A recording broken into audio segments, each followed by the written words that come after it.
నిలబడి కొన్ని మాటలు చెప్పమని దైవ సేవకులు నాకు ఆహ్వానించారు కనుక అందుని బట్టి వేదిక మీద ఉన్న దైవ సేవకులకు నా హృదయపూర్వక వందనాలండి. అదేవిధంగా కూడి వచ్చిన చెరి వచ్చిన సంఘ విశ్వాసులకు కూడా నా హృదయక వందనాలు. హల్లెలూయా, హల్లెలూయా. దేవునికి మహిమ కలుగును గాక. మన ప్రభువును మన రక్షకుడు అయినటువంటి యేసుక్రీస్తు నామం పేరట ఈ ఉదయ కాలంలో ఈ రీతిగా ఈ విధంగా ఈ నూతన సంవత్సరం 2025వ సంవత్సరం అంతా కూడా దేవుని గణపరచాలని, అనేకులకు సువార్త ప్రకటించాలని, నిన్ను నేను మరువజాలనని దేవుడు వాగ్దానం ఇచ్చినాడు. ఆ వాగ్దానాన్ని చక్కగా ఈ సంవత్సరము మనందరిని కూడా మరిచే దేవుడు కాదు ఆయన. మరి దైవ సేవకులు రాత్రి పదే నలుగురు సేవకులు మనకి యొక్క వాగ్దానాన్ని మనకి విన్నవించారు, హెచ్చరించారు, తెలియజేశారు. అందుని బట్టి మళ్ళీ నేను చెప్పాల్సిన అవసరమే ఉండదు. ఎందుకని ఎన్న మాటలే మళ్ళీ వినటం అంత రుచికరం ఉండదు. దేవునికి స్తోత్రం. హల్లెలూయా. మరి గడిచినటువంటి కాలం అంతా కూడా దేవుని మహాకృపను బట్టి ఆయన ఉచితమైన ప్రేమతో మనలందరూ మరి సజీవులుగా కాపాడి ఆయన మరువని దేవుడు.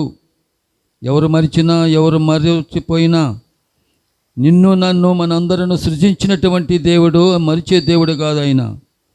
తల్లి విడిచినా కానీ, తండ్రి విడిచినా కానీ, బంధువులు విడిచినా కానీ,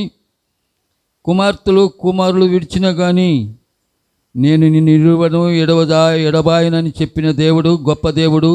ఆయన మంచి దేవుడు. దేవునికి స్తోత్రం కలుగును గాక. కాబట్టి ఉదయకాలంలో నేను వాక్యాన్ని చెప్పడానికి కాదు కానీ గ్రీటింగ్ చెప్పమన్నారు. కొన్ని ఆశీర్వాద మాటలు మీకు చెప్పి నేను నా సెలవు తీసుకుంటే దేవునికి స్తోత్రం కలుగును గాక.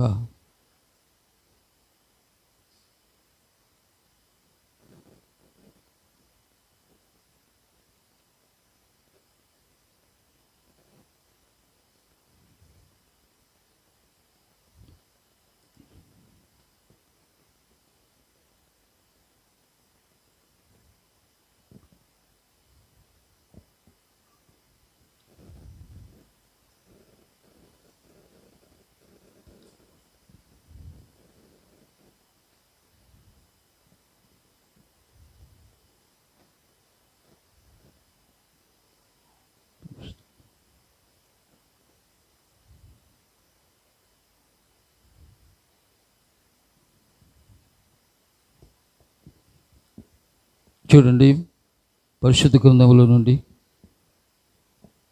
దావీదు రాసిన కీర్తన 27వ కీర్తన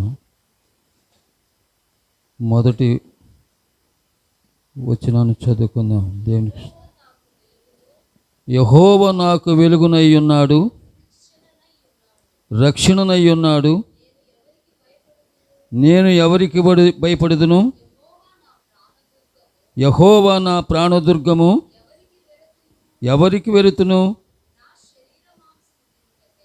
నా శరీర మాంసము తినుటకై. దేవునికి స్తోత్రం కలుగునుగాక. మొదటి వచనంలో మనం ఇక్కడ చూసినట్లయితే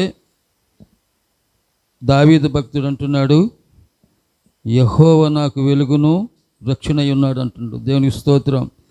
కాబట్టి దేవుని యొక్క ప్రజలమైన మన అందరికీ కూడా, దేవుని సేవకులైన మన అందరికీ కూడా దేవుడు ఆయన వెలుగును రక్షణ ఉన్నట్లుగా దావీదు ఇక్కడ వ్రాసి తెలియజేస్తున్నాడు.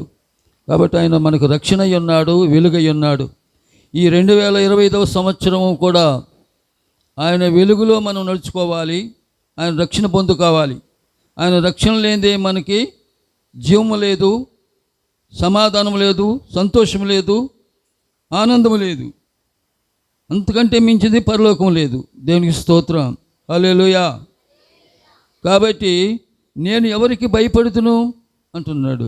అవును, మన రక్షకుడు అయినా మన ప్రభు అయినా ఆయనే మనకు వెలుగుగా ఉంటే, ఆయనే మనకు రక్షణ అయి ఉంటే మనకి ఇంకెవరికి భయం పడతాము మనం? దావీదు అంటాడు ఈ మాటలు, నేను ఎవరికి భయపడుతున్నా అంటున్నాడు. సృష్టికర్త అయినటువంటి గొప్ప దేవుడు మనకుంటే మనకి ఇంకెవరికి భయపడిన అవసరము లేదు. దేవునికి స్తోత్రం కలుగును గాక. కాబట్టి 2025వ సంవత్సరం అంతా కూడా ఆయన మనకు వెలుగై ఉన్నాడు. రెండవదిగా రక్షణ అయి ఉన్నాడు. నీవు వెలుగులో నడవాలని ఆయన కోరుకుంటున్నాడు. నువ్వు రక్షణ పొందాలని, ఆయన రాజ్యంలో నువ్వు ఆయనతో కూడా ఉండాలని ఆయన యొక్క ఉద్దేశము, ఆయన ప్రణాళిక అయి ఉన్నదని ఈ దావీదు యొక్క రాసినట్టుగా ఈ వచనంలో మనము గమనిస్తున్నాం. దేవునికి స్తోత్రం కలుగును గాక. మరి ప్రభునందు ప్రియులారా, మరి ఉదయకాలంలో ఇప్పటికీ సమయం చాలా 1 గంటగా వస్తుంది. నా వెనక మరి దూర ప్రాంతం నుండి వచ్చినటువంటి సేవకులు, యవనస్తులు, గొప్ప అనుభవం కలిగిన వారు కూడా కొన్ని వచ్చిన వాక్యాలు మనకి తెలియజేయాలి. కాబట్టి ఈ సంవత్సరం అంతా కూడా మనందరినూ దేవుడు ఆయన వెలుగులో నడిపిస్తాడని, ఆయన రక్షణ పొందుకొని ఆయన మరిచిపోయే దేవుడు కాదని మనం యొక్క వాగ్దానాన్ని మనం విన్నాము. ఆయన వాగ్దానాన్ని తప్పక 100 నెరవేర్చగలడని విశ్వసిస్తూ మరి దేవుడు మిమ్ములను మనందరను మెండుగా ఆశీర్వదించి దీవించి బలపర్చునుగాక. ఆమేన్. హల్లెలూయా, హల్లెలూయా. దేవునికి స్తోత్రం.